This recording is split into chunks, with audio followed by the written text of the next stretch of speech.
Assalamualaikum warahmatullahi wabarakatuh. Hari ini kita masuk materi baru, yaitu materi tentang statistika. Sebenarnya materi ini sudah kalian dapat waktu kalian di SMP dulu, di mana di SMP dulu kita belajar statistika itu sudah masuk istilah median, modus, mean. Ini mungkin nggak asing buat kalian. Jadi untuk mengawali ini saya mengingatkan lagi tentang definisi dari statistika itu sendiri. Kalau kita bicara statistika, statistika adalah ilmu yang mempelajari cara atau metode pengumpulan data, penyajian data, pengolahan data sampai dengan penarikan kesimpulan.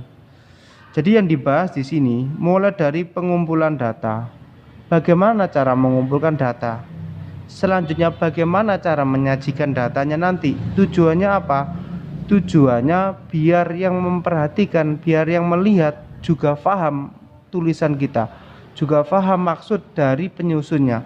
Kalau pengumpulan data tadi, bagaimana kita membuat sebuah susunan atau kita membuat suatu kebijakan dari pengumpulan data yang valid, dari pengumpulan data yang lebih mudah, itu harus diperhatikan di sini. Yang ketiga, bagaimana mengolah data. Tujuannya mengolah data seperti ini sesuai dengan yang diminta, sesuai dengan diinginkan oleh masyarakat atau dengan orang yang meminta data dari kita. Itu tadi sudah bagaimana kita menyiapkan itu semuanya sampai yang terakhir adalah penarikan kesimpulan sesuai dengan yang diminta tadi atasan atau yang menyuruh kita membuat data tadi. Jadi itu statistika sangat luas, tadi mempelajari itu semuanya. Nah, untuk mungkin materi statistika itu sendiri sangat banyak aplikasi dalam kehidupan kita sehari-hari. Mulai kalau kalian mengamati di toko peracangan atau toko sembako di daerah pedesaan dengan di daerah perkotaan akan sangat jauh berbeda. Kalau di daerah pedesaan, kalau kalian amati banyak kemasan-kemasan kecil yang diciptakan untuk apa? Mengakomodir atau mengakomodasi kemampuan ekonomi masyarakatnya tadi. Kalau kalian sering lihat itu ada kecap kemasan kecil, minuman mineral kemasannya lebih kecil, atau sampo kemasan lebih kecil, itu sangat diperhatikan sedetail itu. Kalau kita ke kota sangat jarang ditemukan sembako atau kebutuhan yang dengan kemasannya lebih kecil tadi.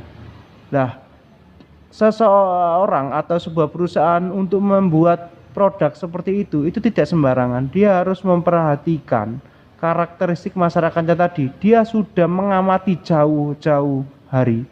Oh, ternyata di masyarakat desa itu memiliki ekonomi yang lebih kecil, maka dia membuat kemasan lebih kecil. Kalau kita di masyarakat yang menengah ke atas, maka kita harus membuat sebuah kemasan yang dimana bisa dijangkau oleh mereka. Ya kayak tadi misalkan sampo, mineral, minuman apapun itu dia dengan kemasan yang lebih besar. Jadi ketika kalian belajar tentang bab ini, itu kalau kalian terapkan dalam kehidupan sehari-hari itu sangat membantu. Terutama nanti dalam bidang usaha, dalam bidang pekerjaan apapun, itu sangat membantu sekali untuk apa? Untuk membuat kesimpulan, untuk membuat sebuah kebijakan sesuai yang kalian inginkan. Itu. Selanjutnya, setelah kita bicara statistika itu sendiri, ada istilah statistik. Kalau statistika itu berupa ilmunya, kalau statistik itu berupa data olahannya. Data olahan dan analisisnya. Analisisnya dia berupa apa? Kalau tadi saya katakan dalam pengolahan data, ada mean, modus, median, kuartil, simpangan, dan lain-lain di sini sangat banyak kalau kita kembangkan. Ada desil, persentil, terus nanti ada istilah-istilah yang lain yang mungkin jarang kalian dengar di SMP dulu. Ini nanti yang kita bahas. Kalau kita bicara mean, mungkin nggak asing juga dengan kalian. Mean itu apa? Mean adalah rata-rata. Atau kalau kalian ada istilah juga rataan, itu juga sama. Modus itu apa? Modus adalah nilai yang sering muncul. Ini kata-kata atau penjelasan yang sering kita dapat waktu di SMP dulu. Bahkan di SD itu sudah ada.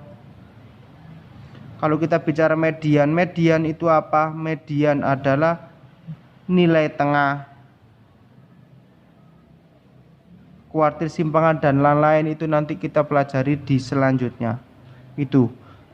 Selanjutnya dalam statistika, tadi saya katakan di sini mempelajari tentang pengumpulan data. pengumpulan data di sini itu sangat banyak cara mengumpulkan datanya. Cara mengumpulkan data itu nanti bisa menggunakan metode pengamatan langsung namanya observasi. Contohnya seperti apa? Saya mau mengamati karakteristik dari siswa kelas 11. Saya mau mengamati karakteristik dari siswa kelas 12 di SMK Darussalam. Maka langsung saya terjun, saya observasi, saya melakukan pengamatan langsung terhadap siswa tadi. Oh, si A ternyata memiliki karakteristik A, B, C, dan seterusnya. Itu namanya metode observasi. Ada juga namanya metode angket. Ini mungkin yang kalian sering dapat mungkin dulu waktu kalian di SMP. Ada kakak-kakak dari KKN dari kampus memberi kalian selembar kertas. Di lembaran kertas tadi ditulis bagaimana tanggapan kalian dengan pembelajaran hari ini, bagaimana respon kalian. Itu namanya angket. Yang ketiga, atau kalau kita dengerin yang lain, itu nama lain dari angket adalah kuesioner.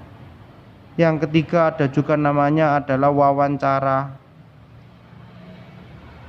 Wawancara sering kita dengar, nanti dipanggil satu persatu, ditanyain, Mas, sampean kenapa ini? Mbak, sampean kenapa ini? Itu dengan metode wawancara. Yang keempat adalah dengan cara mencari literatur. Dia browsing, bisa dia mencari dari buku-buku tertentu atau dari penelitian sebelumnya. Namanya dia studi literatur. Jadi dia dilihat dari penelitian sebelumnya, itu juga bisa kita buat sebagai pengumpulan datanya tadi. Terus kalau kita bicara penyajian data, dalam penyajian data di sini itu nanti sangat banyak yang diminta oleh si konsumen. Jadi atau si customer nanti itu nanti sangat banyak. Kalau umumnya itu kita mendengar atau kita memahami ada dua, yaitu ada yang berupa tabel atau daftar. Tabel itu berarti kayak sebuah kotak-kotak. Oh, siswa yang memiliki hobi ini siswa A, B, itu namanya dia berupa tabel. Atau tinggi badan si A adalah sekian, berat badannya si A adalah sekian, itu dia bisa ditampilkan dalam bentuk tabel. Ini sering kita dengar. Yang kedua ada juga penyajian data, dia berupa diagram. Dalam diagram di sini sangat banyak sekali kalau kita pelajari.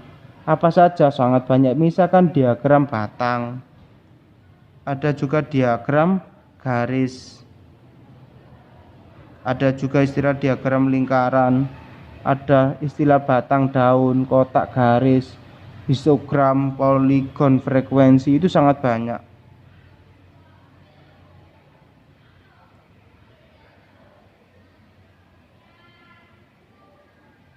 Ini bentuk-bentuk dari penyajian data. Pengolahan datanya seperti apa? Pengolahan datanya ya seperti ini.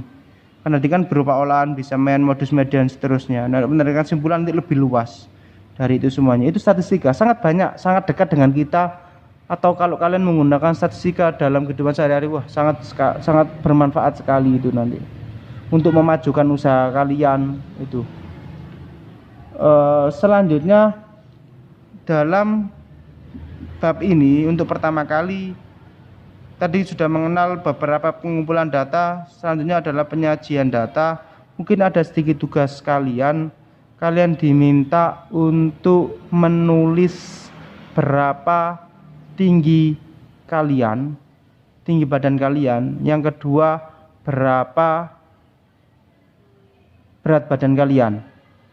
Tujuannya apa? Nanti itu akan kita lakukan sampai akhir dari statistika itu sendiri, mulai dari pengumpulan data. Kalau seperti tadi itu berarti langsung saya observasi ke lapangan. Nanti saya minta satu persatu, oh berat badannya sekian, tinggi badannya sekian. Itu nanti akan sebagai bahan untuk kita lanjutkan ke materi selanjutnya. Saya kira untuk awalnya seperti itu saja. Saya akhiri, assalamualaikum warahmatullahi wabarakatuh.